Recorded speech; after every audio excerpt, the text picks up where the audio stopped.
infrastructures. Régis, vous nous avez apporté quoi aujourd'hui? Alors, pour vous aider à deviner le mot du mois, ce sigle qui vous concerne, mesdames. Femmes. Bravo, bravo. Pourquoi on parle des femmes? Alors, tout simplement... Il y a toujours une bonne raison de parler des femmes, mais pourquoi aujourd'hui? Eh bien, nous allons évoquer l'importance de la femme africaine en matière de développement économique. Les femmes, sur le continent, sont des agents économiques particulièrement dynamiques. Commençons par le secteur agricole. Eh bien, savez-vous que ce sont les femmes qui nourrissent le continent? Elles représentent 70% de la main-d'œuvre et produisent 90% des denrées alimentaires. De manière plus générale, les femmes africaines produisent 62% de l'ensemble des biens économiques. C'est plus que partout ailleurs au monde. Bravo, mesdames. On dit aussi que les organismes de microcrédit préfèrent prêter aux femmes. C'est vrai, ça? Alors, tout d'abord, parce qu'elles possèdent les meilleures capacités de gestion. Surtout, elles affichent des taux de remboursement de 90%, bien loin devant les hommes. Vous connaissez Mohamed Younous, l'inventeur du microcrédit, lauréat du prix Nobel de la paix. Sa photo va s'afficher. Voici l'une de ses déclarations. Écoutez bien. L'argent, quand il est utilisé par une femme, profite davantage à l'ensemble de la famille que lorsqu'il est utilisé par un homme. Et les femmes africaines s'illustrent aussi dans l'entrepreneuriat, il ne faut pas l'oublier. Alors ça va faire plaisir à nos téléspectatrices. Les femmes africaines sont les plus entrepreneuses au monde. Regardez l'animation qui apparaît. En Afrique, 26% des femmes créent une entreprise contre 15% en Amérique latine, 10% en Asie et seulement 5% dans l'Union européenne.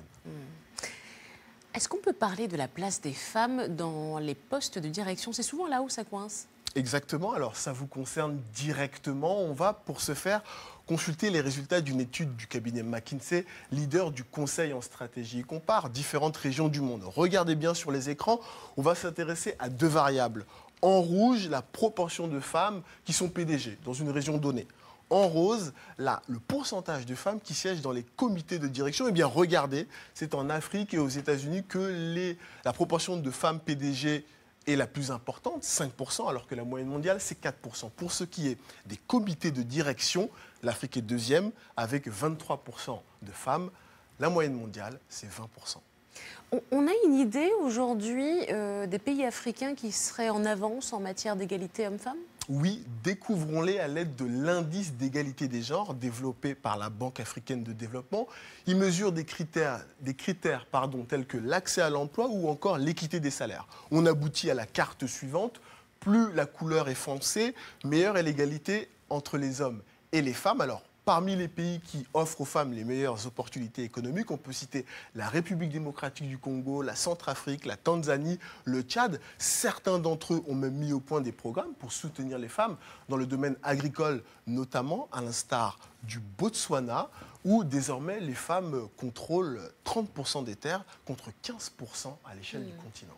Alors, autre question, Régis, est-ce qu'on peut chiffrer le coût des inégalités hommes-femmes?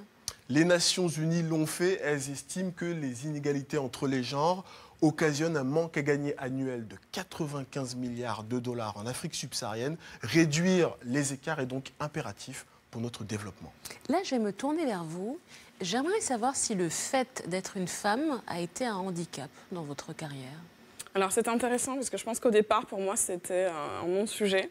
Parce que je suis très méritocrate et j'ai toujours été, en tout cas, souhaité être meilleure. Vous ne vous posiez pas la question, en fait. Donc, je ne me posais pas la question en termes de frein et je ne l'utilisais pas non plus comme une opportunité. Ce qui est intéressant, c'est que plutôt quand j'ai commencé à manager et à diriger, là, en l'occurrence, j'ai senti une forme de responsabilité qui était très importante parce que d'abord, j'avais un constat que j'avais énormément de femmes qualifiées qui étaient très, très fortes. En revanche, je voyais un gap quand on voit la situation dans les autres secteurs et dans les autres pays. Pour moi, l'accès à l'éducation, à l'école, plus de petites filles. Et ensuite, bien entendu, du financement, des exemples. Donc, voir plus de personnes comme elles, donc, qui ont un parcours finalement normal, qui réussissent. Donc, un effet et favoriser l'idée que pour elles, d'entraide aussi. Complètement, complètement. Régis, ce mois-ci, une actu qui va intéresser les entrepreneurs qui cherchent des bureaux à louer. Si vous vivez dans la capitale d'un pays producteur de pétrole, vous avez peut-être remarqué que les loyers des bureaux ont diminué. Ceci est dû à la baisse de la demande des entreprises du secteur pétrolier. Ce sont elles souvent qui louent les bureaux. Et avec la baisse des cours du pétrole, l'activité se tasse. Eh bien, d'après vous, devinette, quelles sont les capitales où les loyers des bureaux sont les plus élevés? Moi, je dirais Abidjan, Lagos, Luanda. Bravo, bravo, c'est Luanda. Alors, consultons le classement qui apparaît. C'est effectivement Luanda, la capitale angolaise. Regardez, 50 000 francs CFA par mois du mètre carré. Je précise que c'est 2 fois moins qu'en 2015. Alors, Lagos, deuxième position, N'Djamena, Malabo. Sur la deuxième page, nous allons voir la ville la moins chère. Regardez, c'est Douala, avec 16 000 francs CFA par mois du mètre carré. Tout ça doit là alors. Merci Allons-y. Régis. On se retrouve le mois prochain. Tout à fait.